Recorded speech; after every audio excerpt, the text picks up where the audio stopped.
I'm probably one of the cheapest golfers I know. I hate buying new golf clubs. I hate getting new golf clubs. I hate changing golf clubs.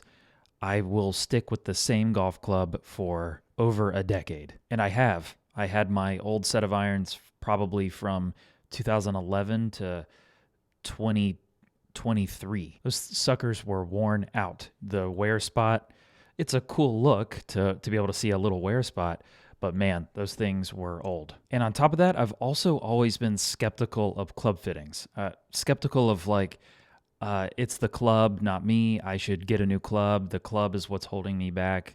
I need the latest equipment, that kind of thing. I've always believed that it's me, not the golf club. And yeah, I think taking personal responsibility is really important in golf and in life, but it's not always me. I work hard at golf. I'm a good player. So to assume that it's always me and never the golf club is not true. But that's kind of my situation. I am cheap. I hate buying new golf clubs, and I don't like to switch golf clubs. I don't like to admit that it's not me. I'm the one that needs to change, not the golf club. So that's the way I've been for years and years and years, for I guess we can say decades at this point. Which brings us to Chasing Scratch. If you're familiar with Chasing Scratch, Mike invited me to go play golf with him. Long story. We met a long time ago, went along, interacted online or over the podcast or something, and then he invited me to go play golf. It was awesome. I got to be in one of their episodes. That was the summer of 2023, and then a few months go by, and then Mike, out of the kindness of his heart, invited me to go to their Velcrin Invitational, kind of their season-ending event. So I quickly said, absolutely. It's just a couple hours away. I would love to spend time more with this community of people, to get to see Mike again, to get to meet Eli. So absolutely, let's go. So it's about October 2023. I go to the event. I meet everybody. I talk to people. People are like, hey, Josh, I listened to your podcast. So just like awesome, really cool stuff to hear, and just a really fun group of people. Just a group of people that really just enjoy golf and have a good time. So that's a good crowd to be around. But then it's time to play. I get paired up I play with Eli, Eli's uncle, and Fulton. And we were playing in a foursome, and I think it was captain's choice. But anyway, we drive out to our starting hole. I think it was like the third or fourth hole on the golf course. It's a kind of a short par 3. As we're driving up to the tee box, we see a couple of staff bags next to the tee with a sign. On that sign, it says Vokey Wedge Challenge. The challenge is to use one of the new Vokeys. At the time, it was an SM9 Vokey wedge, and whoever gets closest to the pin using one of the wedges gets a free wedge fitting with a set of wedges. So we shoot the yardage. It was kind of like around between 100 and 110. It's been a while, so I don't really remember the exact yardage. But the other guys went ahead and hit, and I guess I was the A player for the day, so I hit last, and I grabbed one of their wedges. I have Vokey wedges already. They're super old, again, kind of on theme for me, but I grabbed one of the new wedges and hit, I believe it was probably a 56 or a 55 degree sand wedge, and I hit it great. It was going right at the flag. So we get back in the carts and we start driving up towards the green. As we crest the hill, the whole location is just over a hill, so we couldn't see it. We look over and there's a ball about 3 feet from the hole. We get up to the ball and it is mine. I hit a great shot. I hit it really close. So we measure it and put my name on the closest to the pin thing. But because it was our first hole, we were the first ones I was the first name to be on the thing, which also means that I won't know for all day, my entire round, I won't know whether or not I got closest. And there was a bunch of players, so many players with good opportunities to cut me out. So that one's not really in my head of, I'm going to win this. This is awesome. I'm definitely getting new wedges. That was nowhere in my mind. And because these things, there's always someone who hits it really close. I mean, it's a wedge hole, so there's also a good chance that someone could hole it out and make a hole in one, which would be amazing. So that's definitely not on my radar.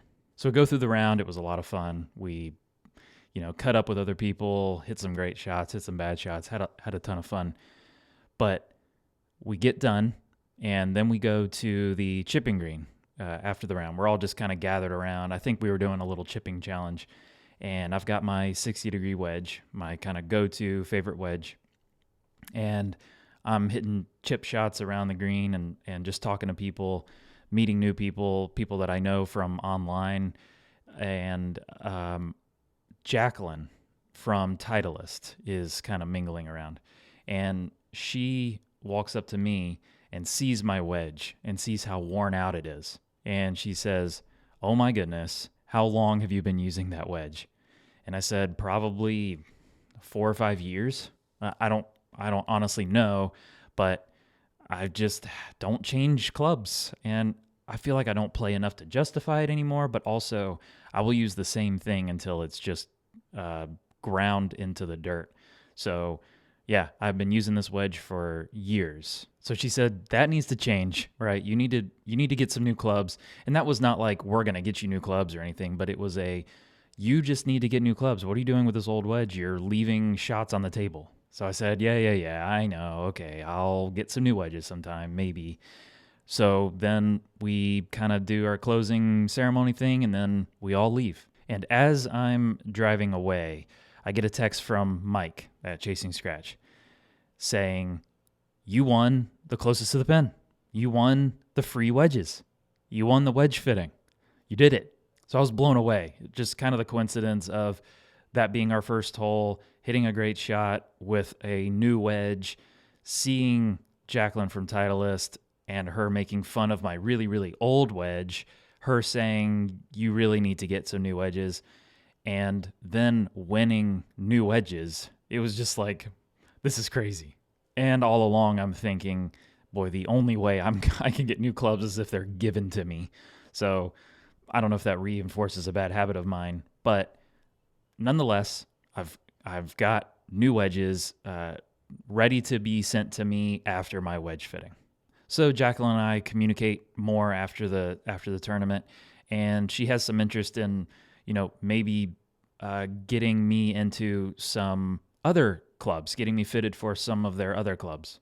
She says, "I would really like for you to get the new driver. We want to get you fitted for the newest driver." At the time, it was the TSR. So she set me up with the local club fitter around me. His name is Jeff Hendrickson, and we plan to meet over at River Ridge. So I go do the fitting. I meet Jeff. It was awesome. We hit a bunch of wedges, bunch of different combos, and got dialed in there. And then we hit the TSR driver and got dialed in there, comparing it to again, how long I've had that other driver, 5, 6, 7 years or something. So in comparison to that, it was a no-brainer. The consistency, the misses, the overall distance was just better. So I'm on cloud 9. I got fitted for new wedges. They're going to send me new wedges. I got fitted for a driver. I'm going to get a new driver. This is awesome, right? I haven't had new clubs in years, and I'm finally getting some fresh stuff and a new driver, which who doesn't like a new driver? And I think like a week or two goes by, they send me the wedges and the driver, and I mean, what feeling is better than getting to your front porch and seeing a giant golf club box sitting there at the door? So of course, I tear the box open. I see the awesome new wedges.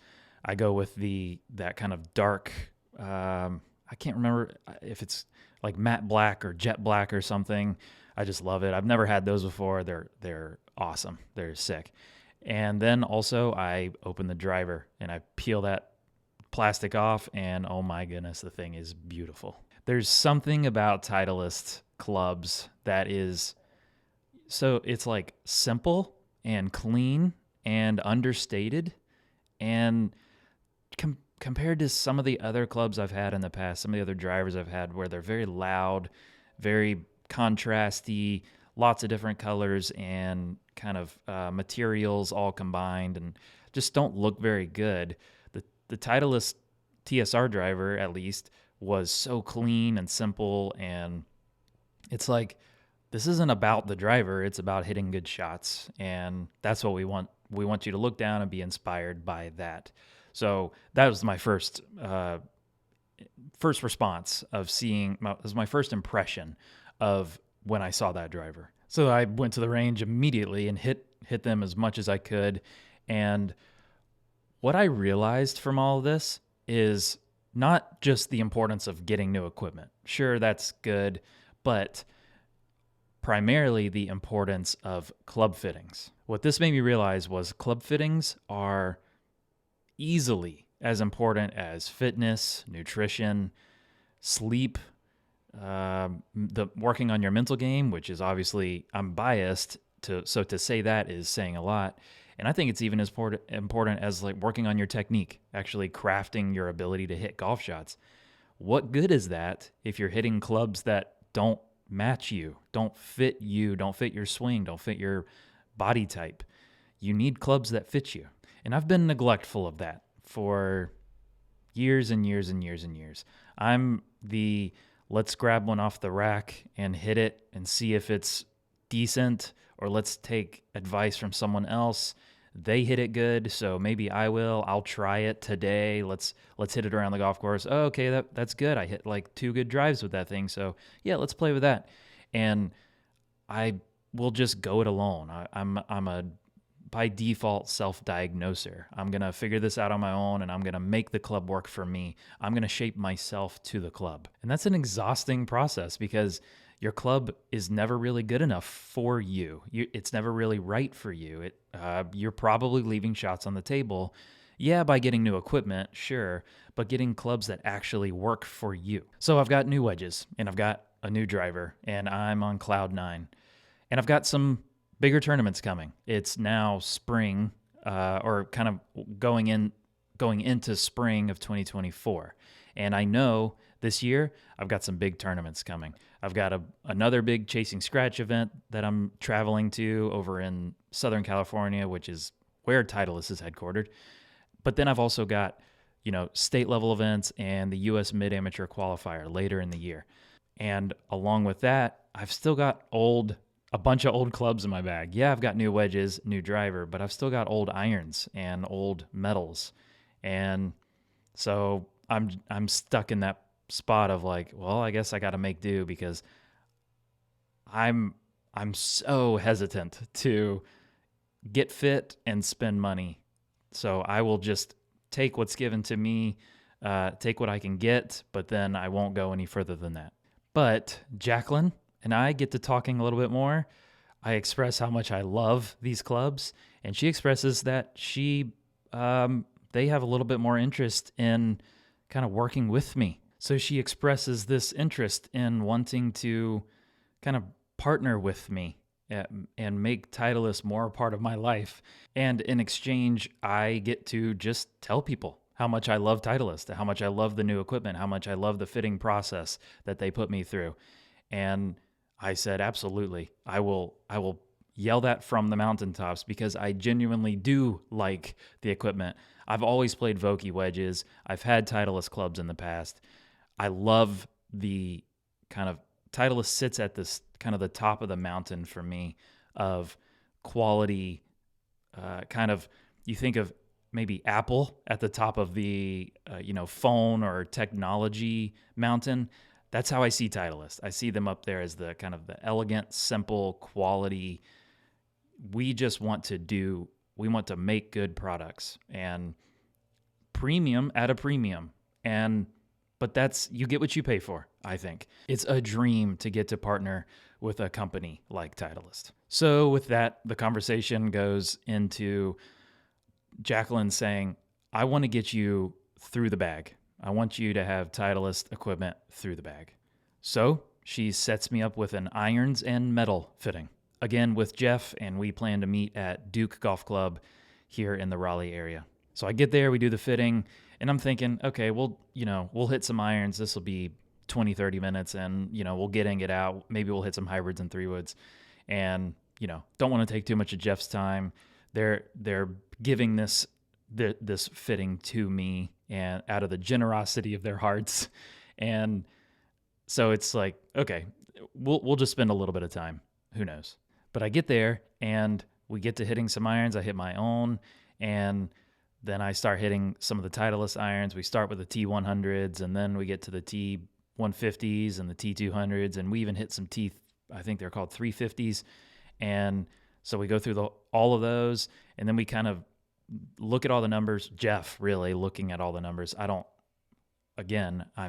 not skeptical anymore of club fittings, but I'm just like unsure. I'm kind of ignorant around club fittings and equipment and all the numbers. Some people are super into that stuff, but that's just not me. So Jeff is my expert there, and I'm trusting him fully. And when he looks at all the numbers, he says, okay, looks like the T150s are your sweet spot. T100s are maybe a little too bladey, not quite forgiving enough for me.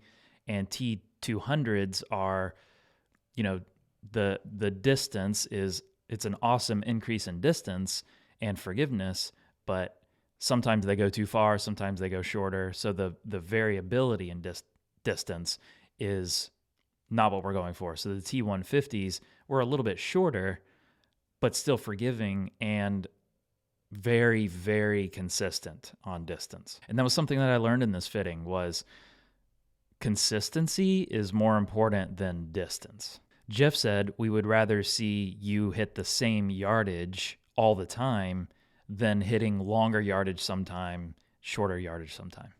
So we hit the irons, and then we hit some hybrids, and this one was easy. I actually already had a Titleist hybrid, so this one, the TSR hybrid was awesome, and we got the shaft right, and I was just flushing them. And at this point, it had probably been already like an hour and a half, way longer than I thought Jeff would spend time with me. So then we move into 3-wood. And the 3-wood is kind of a notoriously difficult club for me. For whatever reason, it's hard for me to hit off the ground. And I don't use it off the tee that much because I'm kind of a shorter hitter relative to my competition. So it needs to be a kind of off the ground club. But at this point in the fitting, like I said, it had been about 90 minutes already. I'm pretty dang exhausted. Over the last several years, I haven't been hitting as many balls. So to suddenly spend an hour and a half hitting a ton of irons and hybrids, I'm kind of out of shape for that. So we're hitting 3-wood. I'm hitting it pretty squirrely, even with my own club that I know. And we realize maybe I'm too tired now at this point for this part of the fitting. And this was another awesome thing that maybe all club fitters do this, but Jeff did this, and maybe, Titleist really pushes this part, is we're not going to fit you when you're not at your best. We're not going to shove a club into your bag just because we want you to hit a Titleist club. We want you to hit the right thing. We want you to hit the club that is better for you, that actually helps you improve. So if we're not getting good readings because I'm too tired, then why would we shove a club in my bag that we don't know is correct for me? So we push the 3-wood part of the fitting down the road to an undetermined time. But for now, we got the T150s irons from pitching wedge to 6-iron, and then the T200 in the 5 and 4-iron, and then the TSR hybrid. So we've dialed those in. So now I've got new driver, new hybrid, new irons, and new wedges. So that leaves everything but the 3-wood. So I go to the Chasing Scratch event in Southern California, and actually there, when I get there, the very first morning of the first round, Jacqueline waves me down, says, "Josh, come here." She brings me in the clubhouse to this room where they've got a ton of Titleist boxes of who knows what else is in there. And she says, "Here it is."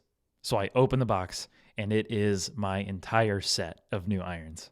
And again, what feeling is better than opening new golf clubs? So I tear those suckers open, stick them right in the bag, and go right into playing them for the first time in this round. And I mean, goodness, they're awesome. I mean, just the look of a brand new golf club will, I think, immediately make me hit them better. But the quality of the actual golf club, the forgiveness, the added length, just all around amazing. So that event was so fun. I got to go to TPI there in Southern California. Amazing, just unbelievable facility. Got to hang out with the Chasing Scratch, all the people, Mike and Eli and all the Velcrin and whatever. Just a great event. So now back to real life, right? I've kind of been on this high of chasing scratch events, getting club fittings, and doing all this cool stuff. But now it's kind of like, okay, it's March and I've got tournaments in July and August that I need to gear up for. So I go to work and I put a lot of effort into going to the range and getting on the golf course as much as I can, and getting dialed in with the irons and the driver and the wedges and the hybrid. But as we get closer and closer to the event, I'm thinking, okay, I think it's time that we get my 3-wood dialed. And we're getting into, June and July. And Jacqueline sends me a message. She says, GT. I think the subject of the email was just GT. And immediately my heart skipped, because GT is the absolute latest in their driver and metals. And I mean, it's just awesome. It's just like the thought of having the newest golf club is so cool. So I'm like, all right, maybe I'll get a new GT 3-wood out of this. This is awesome. So she says, okay, let's not just do 3-wood, let's also do driver. So for the third time, she sets me up with another club fitting with Jeff. And man, just let me tell you, the communication and the just genuine desire and interest to help me get into new golf clubs. I don't know why they're so eager to help me play better golf, but that's just what they are. They just really want me to play better golf and experience Titleist and get to tell people about my experiences. And that's amazing. So I go to the fitting with Jeff, and I'm hitting 3-woods and drivers, and he tells me all about the new tech in the GT line. And man, these things are awesome. Earlier when I was talking about kind of the simplicity and the the club gets out of the way and you're just focused on hitting good shots. GT is even more so of that than TSR. Just the way that it looks when you're looking down, it's so simple. You can see the face really good, and it's just an awesome looking golf club. And not to mention the actual performance of the club, the misses on the GT we're going as far and just as straight as the solid shots of my TSR. And I thought it wouldn't be that big of a difference. I thought it would be kind of minor, just from it's like getting the iPhone 15 and upgrading to the iPhone 16, right? It's okay, there's maybe some tweaks, but really you can't really tell. But this was a huge difference. So we get set up, we get into the GT 3-wood and the GT driver, and I'm just like, this is amazing. This is so cool. So they just express ship the clubs to me so that I can have them in time for my tournaments. And I use them for my summer tournaments and then the US Mid-Am qualifier. I play in the tournaments, and I mean, despite being, pretty competitively rusty, I played as good as I could have. I didn't win any of these events. I didn't qualify, but I can say beyond a shadow of a doubt, I played as good as I possibly could. My equipment was finally set right for me. My equipment finally fit me. It was not my equipment's fault. It was me. I could actually now say it is me, not my clubs, because my clubs fit me. And I haven't ever been able to truly say that, but now I can. And with that can come some difficulty, some extra responsibility, some added pressure, or depending on how you interpret it, it could relieve pressure. You could say, okay, this actually helps me trust more. It helps me be able to commit to what a shot is going to do. It helps me to have more acceptance because even misses aren't going to be as bad. And anytime there's a little bit more predictability and a little bit more certainty, it allows for a more stable source of confidence. But no, we can't ever be truly certain. We can't ever be fully positive of where the ball is going to go. But a club that fits you is going to make it that much more likely. So I actually grabbed some audio from Jeff, my club fitter guy, and just real brief, I asked him, what is the mental game benefit of getting equipment that fits you? Here, let's cue the audio. Okay, Jeff, what does it do for your mental game to have a club that fits you? Oh, it's huge. I mean, I think it frees you up as far as trusting where it's going to go. I feel like you can, whether it's releasing the hands, trusting a line, something like that. And I think having a club that you trust and you know what it's going to do is huge for Yeah. the mental side of it. It's one less thing you're thinking about Yep. as Check opposed that to, box. yeah, you've checked that box. And if I miss hit it a little bit, it's probably still going to be great. Yeah, that's the other big Frees you up. is you know that your miss hits are going to be just as good. So you don't fear a certain miss, Yes. right? And so then Yes. those thoughts don't creep in quite as much. That's good. Jeff does this for a living. He sees golfers all the time upgrade from their old stuff that maybe they just grabbed off the rack or they've had for way too long after their swings have changed, their bodies have changed, and now put them into this new club. And the mental benefits that come from that, he sees it all the time. He sees the increased trust that players have. He sees the increased acceptance players have because their misses aren't as bad. The worst case scenario of their golf shot just got that much better. So to hear Jeff say that, one, I wasn't super surprised, but two, it's awesome confirmation of the absolute importance of getting equipment that fits you.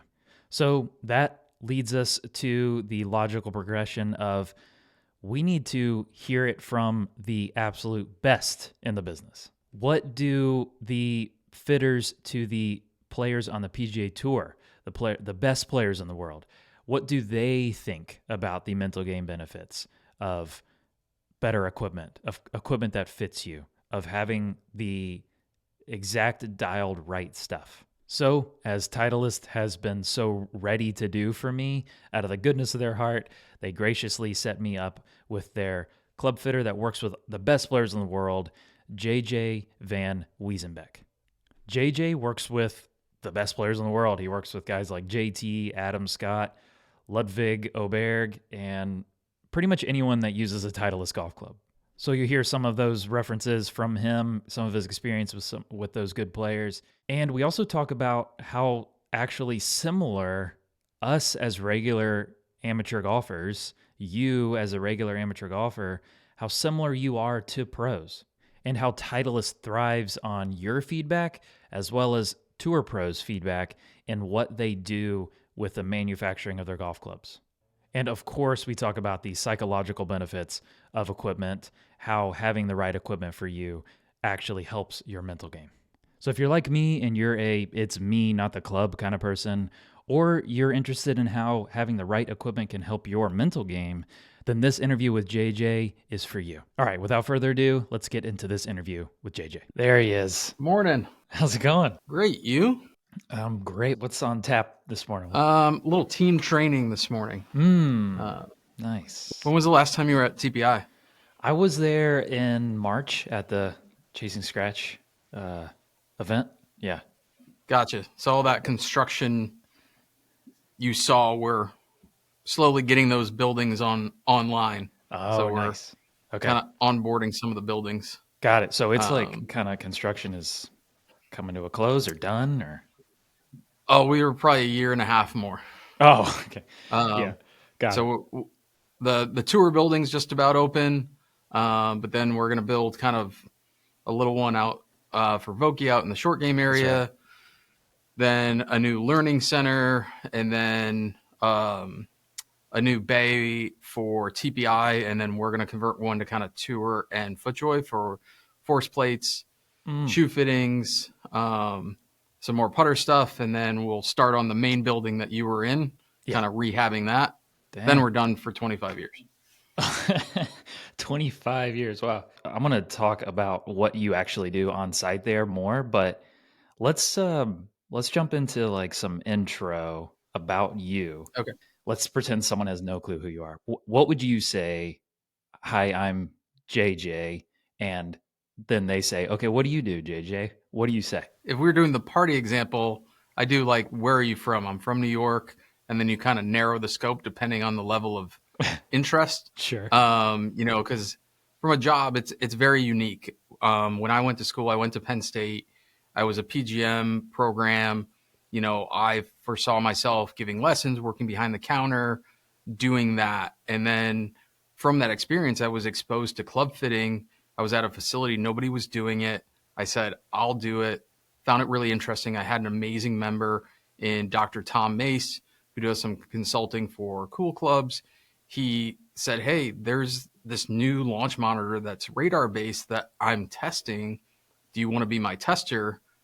And so I was using TrackMans and radar based launch monitors before they were a thing. Mm, They didn't even have software. He wrote software for us to be able to compare golf clubs and visually show them to people. dang. And so it was kind of a cool thing early in my career, which has kind of expanded and evolved to where now I kind of oversee tour golf club operations for Titleist. So my weekly is handling the PGA Tour, fitting players, getting clubs built on the truck, but also overseeing other operations, liaisoning with R&D on future development. So I get to be able to do a lot of different things. Mm, yeah. Okay. And at this point, the person on the other side is saying, tell me more, because that sounds insane. Because you've got this, like you said, this long, decades long history with this. So of all the things that you've done, what stands out as, okay, that was the coolest thing that I've ever done? What your favorite memory, your most standout thing, just the coolest thing that you've done in this sphere? Yeah, I think there's probably a couple depending on the different portions of my job. From a fitting standpoint, sometimes your first fittings with an influential player is pivotal in gaining some trust. And I was very lucky early in my career with Titleist is we had a good young player, but was in some older equipment and was looking to try some stuff. Him and his coach came out to TPI, so that was Jordan Spieth and Cameron McCormick. And I was lucky enough as I was the only fitter there for tour that day.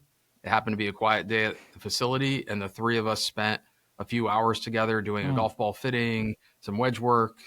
We ended up making some changes in the driver, and then he goes on to win a couple majors with that equipment Not bad. over the next year. So you kind of feel like you have that small part in kind of seeing that work and seeing that club and how it reacts down the stretch is really cool. And as my career progressed, it's seeing things like GT and seeing, the work I've been able to go with players and other tour reps and bring it back to Stephanie Luttrell and go, let's just work on this shaping here and let's work on the sound at and then unleash all the technology her team puts into the product.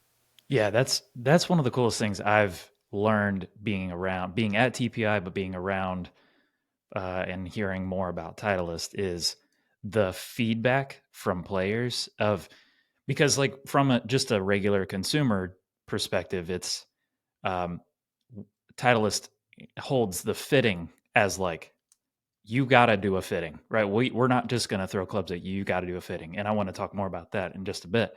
But that means at default, Titleist says we need your feedback before we give you anything, right? We want to hear what you have to say before we throw anything at you. And from the top down, with talking with tour players, you're designing equipment purely based on what they want and need. They're at the tip of the spear. So you're saying, what do you want? What do you need? What do you like? Okay, let's make that happen. I mean, is that like your number one influence, or do you guys have a philosophy in your? And I know you're not designing the clubs. I don't think you were probably influential in that process, but is that like is player feedback kind of 80% of what goes into how a club works, or is it 100, or is it okay, it's part of it? I don't know, how does that go? It's definitely a part of it. I mean, I've been with Acushnet for 19 years, and I remember early on hearing Bob Vokey say, I have access to the best trial group on the planet, and that's professional golfers. So the way we look at it, and we try to leverage the pyramid of influences, if we look at PGA Tour and LPGA players and say, well, if they like how this sits and they like how this sounds, and these are the things they're asking for, that is going to disseminate down to other players and to the recreational golfer. Now we test with those golfers and we test with professionals as well as amateurs. And so what we're trying to do is have some of the needs and wants of players at the top of the pyramid drive those things. So when you look at GT, guess what? Good players love speed. So we go to R&D and say, how do you make this fast? Now they have to try to find ways to unleash that, whether it's CG location, it's face design, it's aerodynamics. Now they come back to us and say, we did all this stuff. And we go, okay, now let's see how it sounds. Hey, our players don't like how this sounds. All right. They get to go back and say, we're going to have to look at different materials. And then there's a big seam on the crown, and our players go, I don't love this. And so we go back to Steffi and her team, and we put challenges on their plate and say, can we have our cake and eat it too type scenario? And then that helps drive things like Marnie Inez's team with irons of, hey, just like you and I, gosh, we'd like our 4-iron to be a little easier to hit, launch a little bit higher. So then things like T200 come in a really nice, tidy chassis, but have ball speed and launch, and those things play in Justin Thomas's bag. I mean, T350's in Will Zalatoris's bag. That's right. So all these clubs are in play on tour. They're, you know, they're finding their spot in players' bags.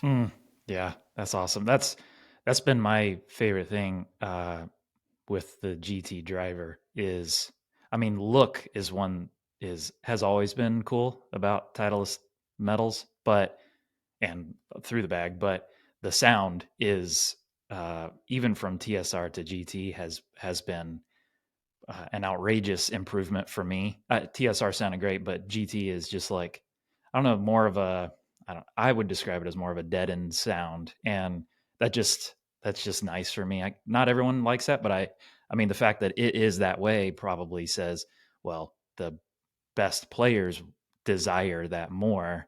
And I mean, that makes me feel like one of the best players because that's what I desire too. So that's cool. Yeah. And if you listened 2 years ago to some TSRs on tour, you go, hey, that doesn't sound exactly like mine. And we have our little tricks of the trade. And we had a lot of players with a dab of rat glue on the crown. And now we're not having to do that. So when you look at SureFit hosel, well, on tour, we used to bend titanium hosels on the truck. Now that resulted in SureFit hosel. We used to be using lead tape and rat glue inside to go heel toe. Now we have things like SureFit track. We have SureFit weights to do swing weight adjustments. Then we were making a lot of sound adjustments with TSI and TSR.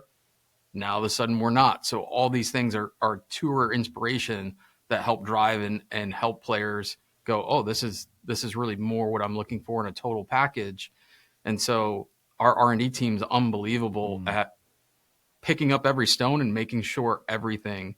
The sound on GT was pretty amazing. You know, we would come out to TPI late in the evening where it was quiet and put microphones over it and find some players with high ball speed and hit. And then we'd record the sounds. We'd find the sounds that everybody liked. And Chuck Golden and the R&D team can then plot the frequency and duration and know what sound thresholds players are preferring. And so as they're designing, they know before we do because they know this one produces that Right. frequency and duration. Yeah. That reminds me of the Finding Feel video that you guys put out. And it was about the irons. But it was, you know, the detail or the effort that they went into of let's hit golf balls in this like soundproof chamber to get the exact sound that the pure sound of the club and like an unbiased version of the sound, and let's perfect that. That's just like down to the details that I just never knew was being invested, the effort invested. So that's just super cool. But we could go on about the sound of a golf club forever, but this is the Mental Golf Show. So I want to kind of talk about the mental side of equipment. Does the mental side of things, the mental game side of things, does that ever hit your radar as you're working with a player, or is it ever discussed or something, or does that kind of happen with other coaches, or does it ever hit inside the trailer or anything like that? 100%. And it's really cool for us with our staff on the PGA Tour and the LPGA Tour. We look at it as a team. And so, you know, if we take a player like Wyndham Clark is his coach, his caddy, his mental coach, we're all part of Team Clark. And if he's trying to do something in his swing or trying to overcome something mentally, our job is to build his equipment.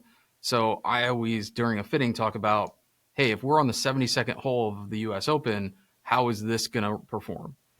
And I can make a lot of golf clubs for really good players look really good on the range, but we need to talk about when things are uncomfortable, how do I make you more comfortable?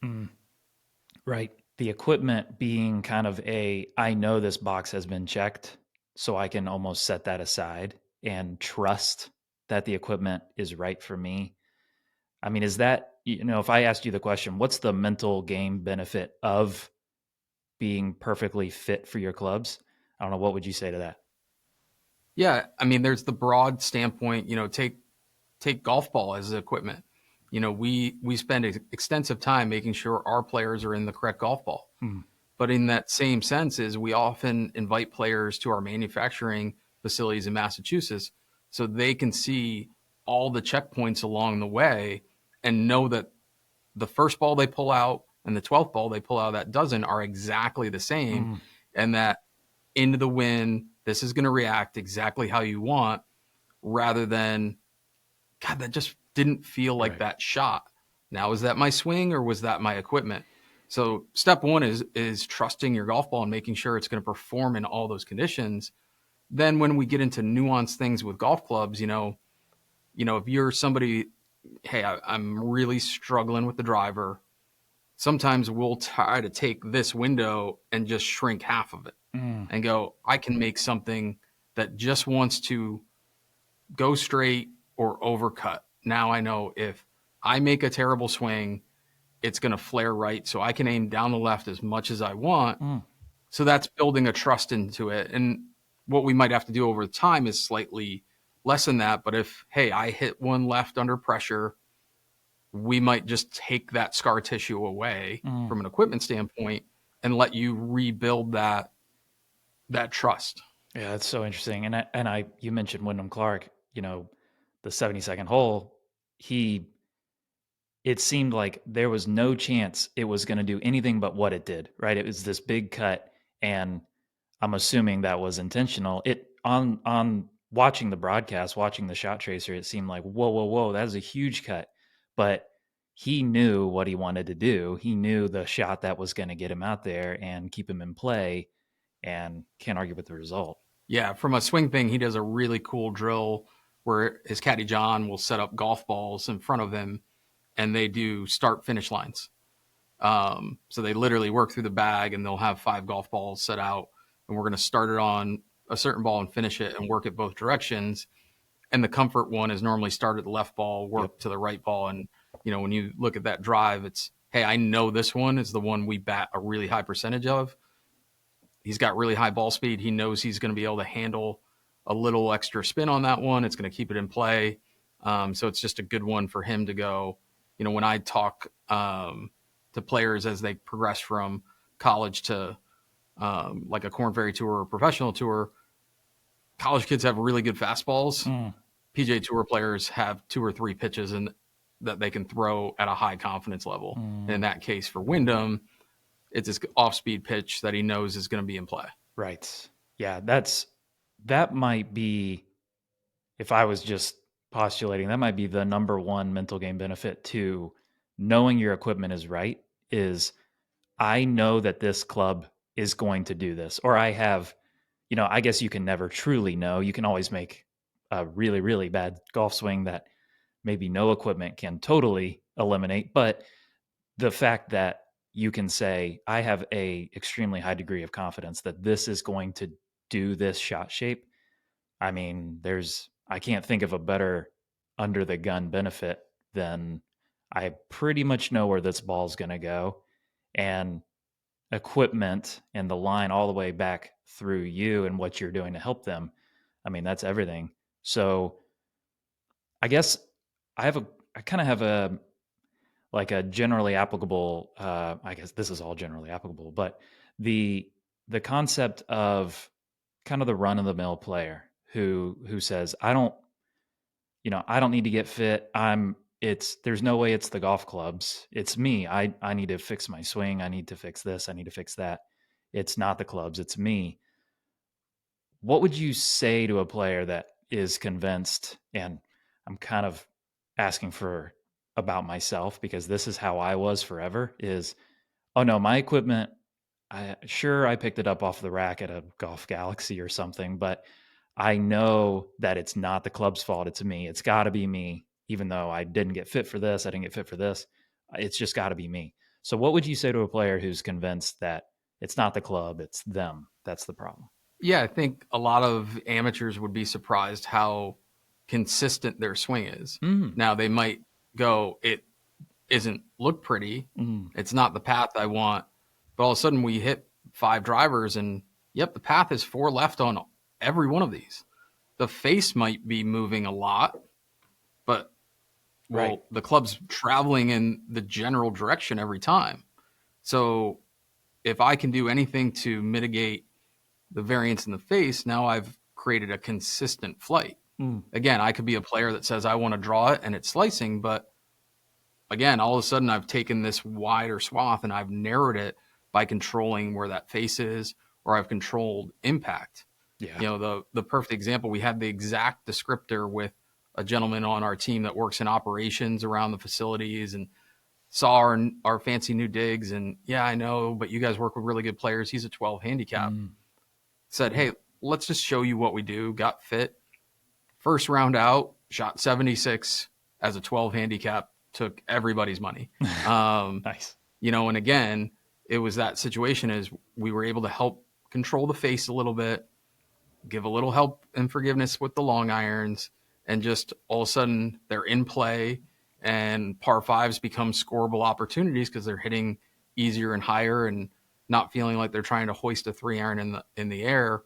So all of a sudden, a couple of those holes that were bogeys on 5s are pars and birdies, and a couple of those doubles are pars and bogeys, and the day changes a lot. Mm.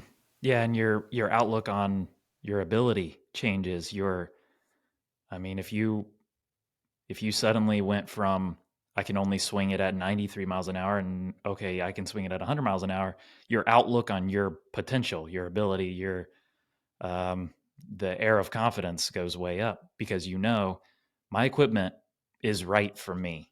And this is kind of a running theme is when I can check off all these variables as I know that this is right. I know my equipment is right. I've been working on my swing. I know my swing is as good as it's going to be.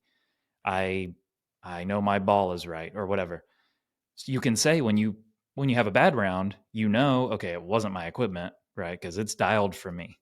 But it could have been my mental game. It could have been just golf is tough. So that to me is one of the best benefits is I've checked that box. I've gotten fit by a high quality club fitter and put into the best clubs.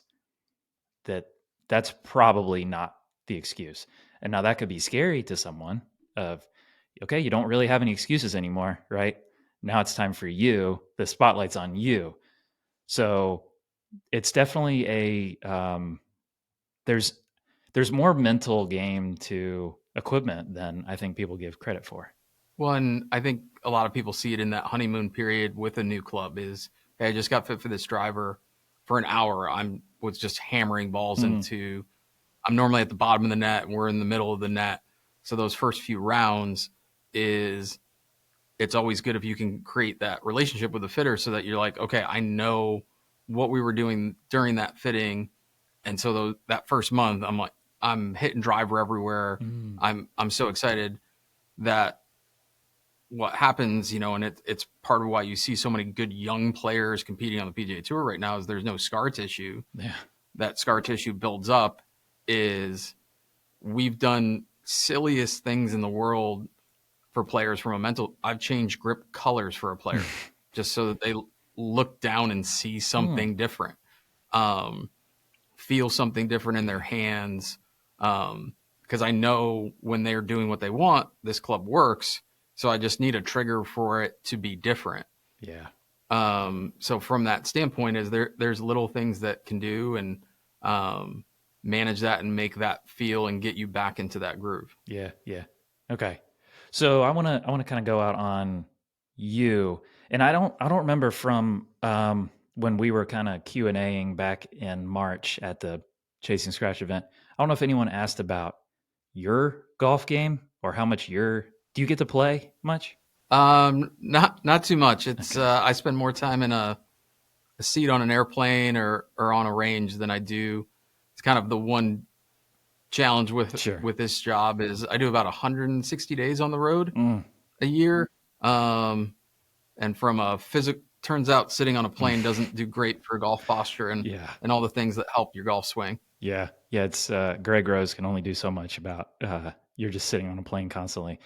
But I guess if you could think about your own game, what I don't know, what do do you have your own kind of mental struggles with golf when you're playing? Do you have demons that you're fighting or that scar tissue that's built up?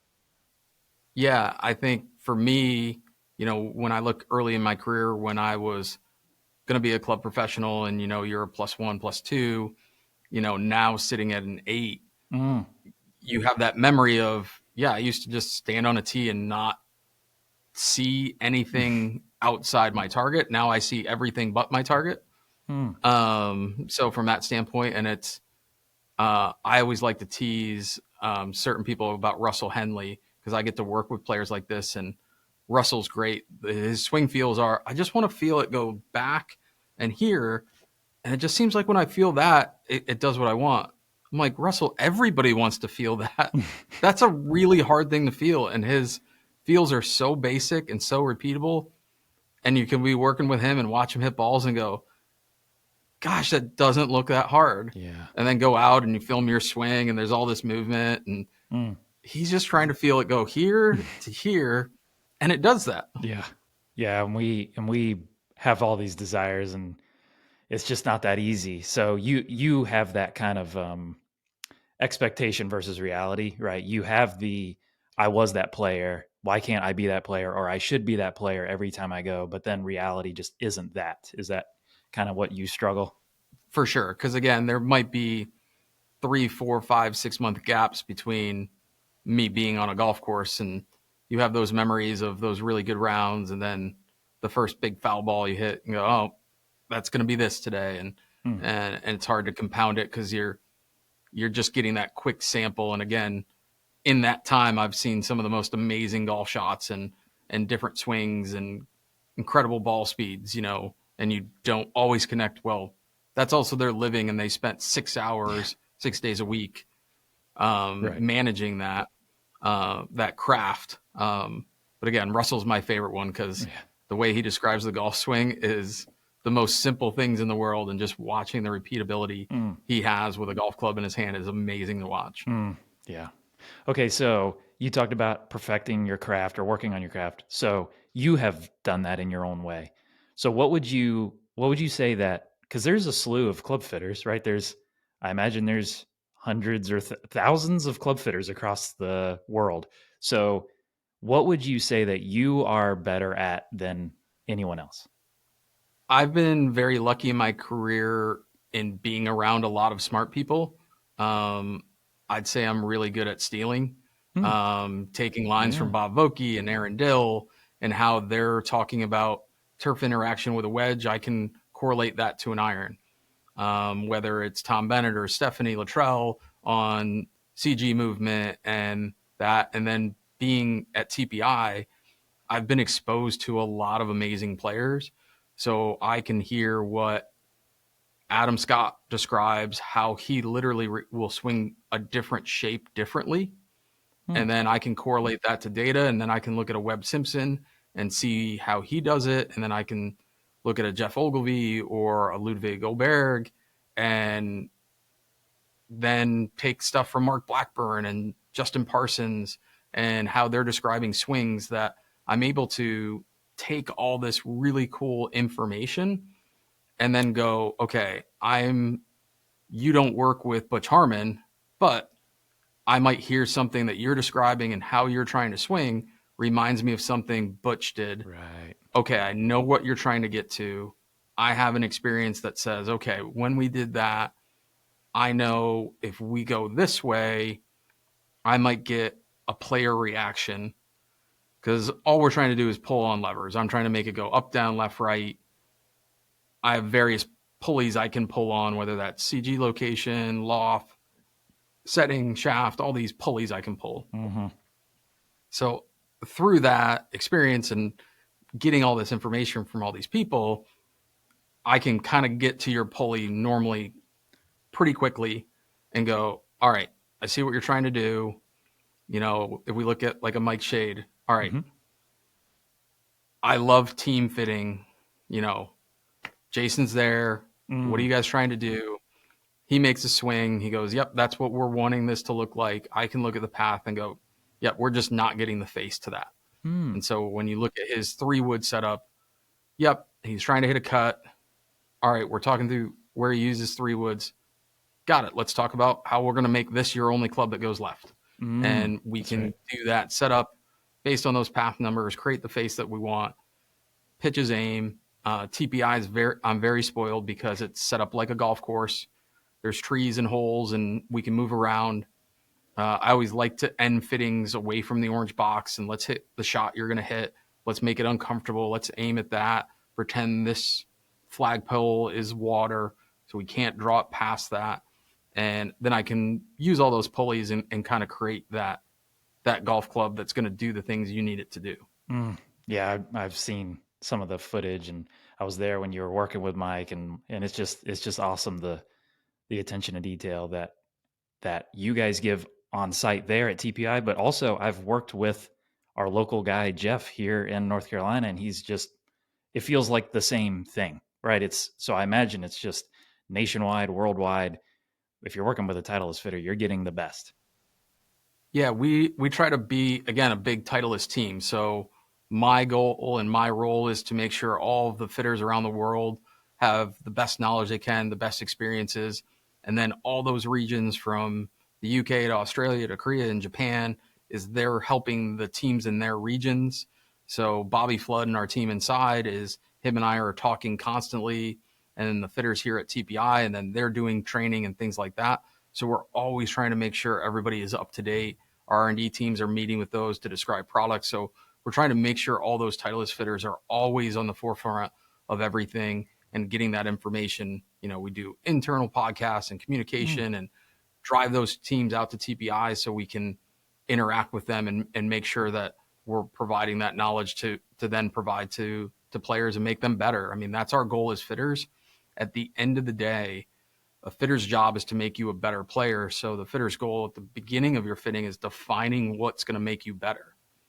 I'm very spoiled on the PGA Tour because I have 400 statistics that helps me kind of define what's going to make you better before we step on the tee.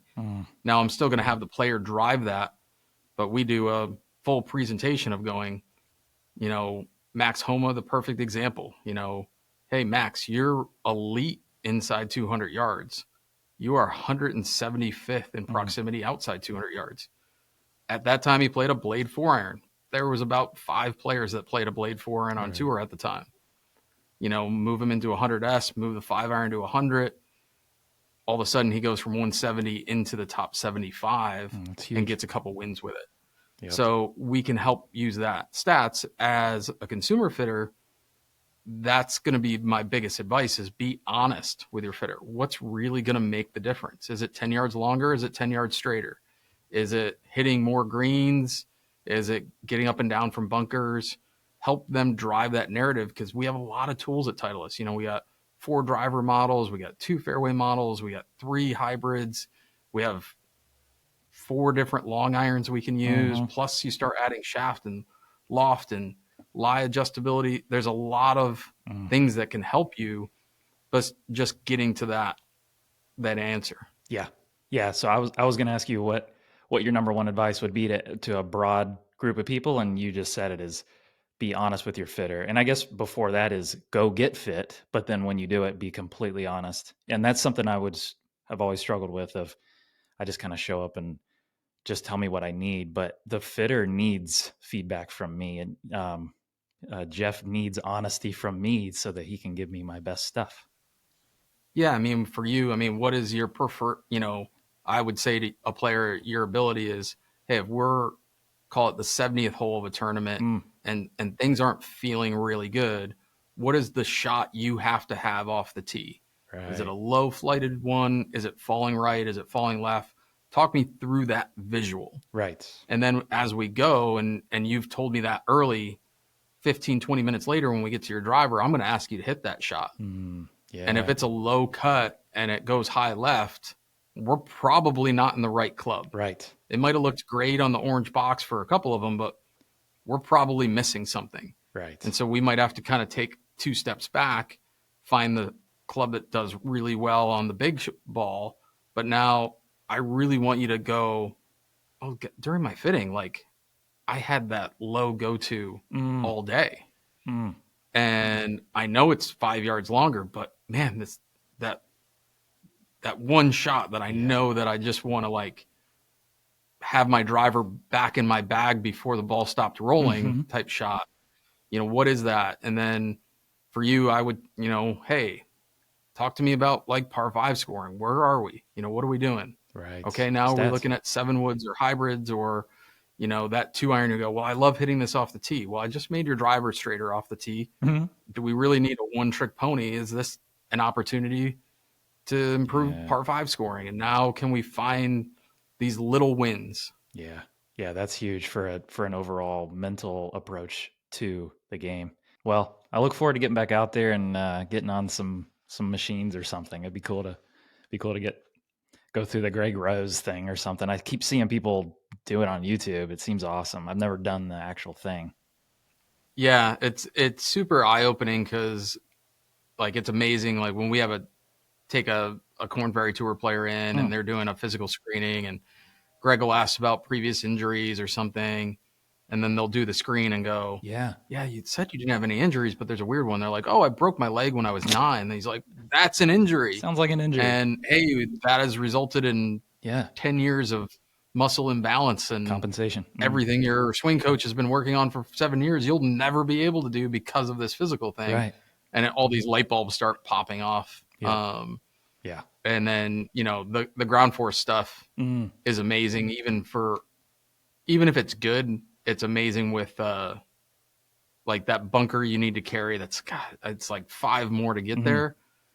When you start learning how to use the force and go, I have 10. So I just have to push a little harder on this one rather than swing harder. Right. And find kind of where those things come from is pretty amazing. Yeah. I have no concept of that for myself. So to learn that about myself, it feels like when I try to swing harder, I slow down. So I'm sure there's reasons there.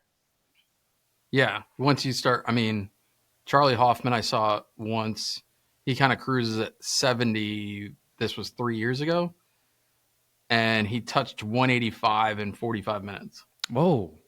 No kidding. And he's like, I would have lost my house. I didn't think I had 185. Yeah. And he's just a person that spent his career putting a governor on trying to narrow it in. And so he'll never swing 185 on the course. Right. But now that 5-yard carry bunker, well, that's nothing. I have 25 yards in the tank. Right. And to know what to do. I just got to do a little more to carry that bunker. Yeah. And it started to like spill into his swing. Now he's 72, right, 73, cruising at 47 years old, knowing he's got this bigger top end that we all learned as kids that we got rid of when we started to get that scar tissue. Yeah. Yeah. Slow it down, straighten it out. And it's not always the best advice. Exactly. So JJ, I won't take any more of your time. I know you're a busy guy and you're running things over there. So I appreciate your time. This has been awesome. Yeah. I can't wait to catch up next time you're out. Yeah, man. Thanks, JJ.